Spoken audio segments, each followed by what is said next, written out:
Apa nih? Astagfirullah. Astagfirullahaladzim. Dan gue tidak kejadian gedor. Astagfirullahaladzim. Kamu ini berdosa banget.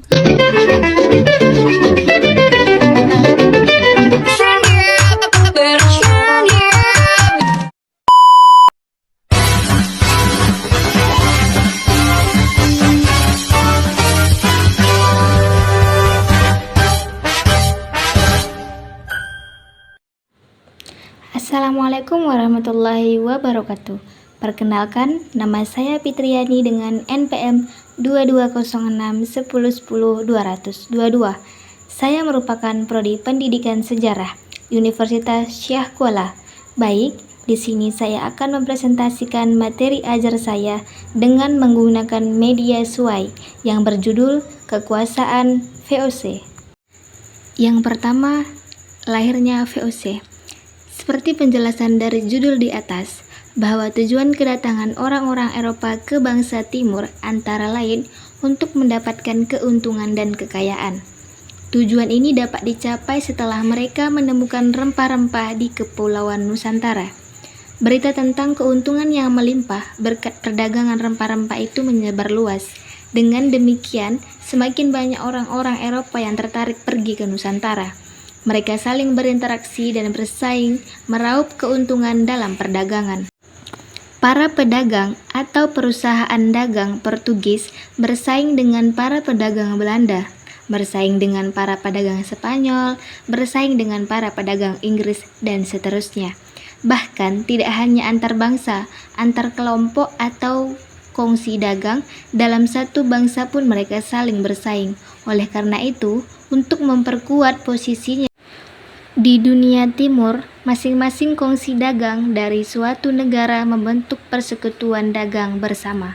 Sebagai contoh, seperti pada tahun 1600, Inggris membentuk sebuah kongsi dagang yang diberi nama East India Company, AIC.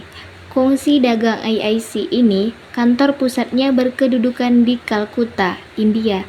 Dari Kalkuta ini, kekuatan dan setiap kebijakan Inggris di dunia timur dikendalikan.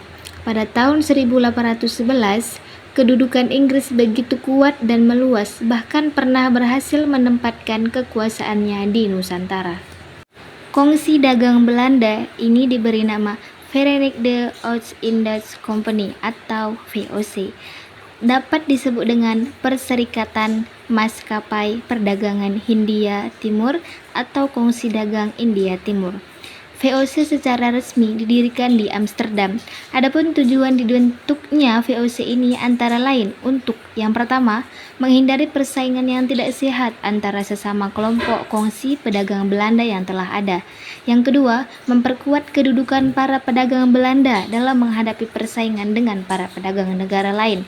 Yang ketiga, sebagai kekuatan revolusi dalam perang 80 tahun sehingga VOC memiliki tentara. Dalam menjalankan tugasnya, VOC ini memiliki beberapa kewenangan dan hak-hak antara lain. Yang pertama, melakukan monopoli perdagangan di wilayah antara Tanjung Harapan sampai dengan Selat Magel Heights termasuk Kepulauan Nusantara. Yang kedua, membentuk angkatan perang sendiri. Yang ketiga, melakukan peperangan. Yang keempat, mengadakan perjanjian dengan raja-raja setempat. Yang kelima, mencetak dan mengeluarkan mata uang sendiri. Yang keenam, mengangkat pegawai sendiri. Dan yang ketujuh, memerintah di negeri jajahan. Gubernur Jenderal VOC yang pertama adalah Peter Both, 1602 sampai 1614. Sebagai Gubernur Jenderal yang pertama, Peter Both sudah tentu harus mulai menata organisasi kongsi dagang ini sebaik-baiknya agar harapan mendapatkan monopoli perdagangan di Hindia Timur dapat diwujudkan. Peter Both pertama kali mendirikan pos perdagangan di Banten pada tahun 1610. Pada tahun itu juga Peter Both meninggalkan Banten dan berhasil memasuki Jayakarta. Penguasa Jayakarta waktu itu, Pangeran Wijakarama, sangat terbuka dalam hal perdagangan. Perdagangan dari mana saja bebas berdagang, di samping dari Nusantara, juga dari luar seperti dari Portugis, Inggris, Gujarat atau India, Persia, Arab termasuk juga Belanda. Dengan demikian, Jayakarta dengan pelabuhannya Sunda Kelapa menjadi kota dagang yang sangat ramai. Kemudian pada tahun 1611, Peter Both berhasil mengadakan perjanjian dengan penguasa Jayakarta guna pembelian sebidang tanah seluas 50 kali 50 fadem atau 1 fadem sama dengan 182 cm yang berlokasi di sebelah timur Muara Ciliwung, bakal hunian dan daerah kekuasaan VOC di Tanah Jawa dan menjadi cikal bakal kota Batavia. Di lokasi ini kemudian didirikan bangunan batu berlantai 2 sebagai tempat tinggal, kantor dan sekaligus gudang.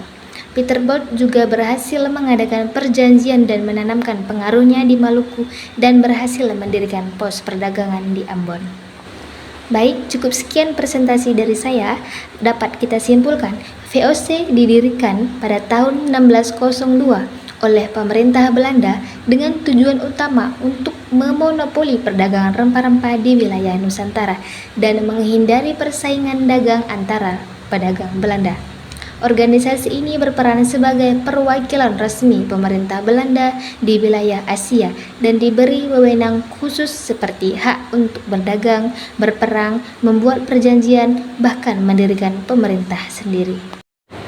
Nah, di media aplikasi Sway ini kita dapat melihat berbagai macam-macam yang bisa kita lakukan, yang dimana dari Word, Excel, PowerPoint, OneDrive, Outlook, Teams, Climax, Designer, Editor, dan banyak lagi yang bisa kita lakukan di dalam aplikasi Sway ini.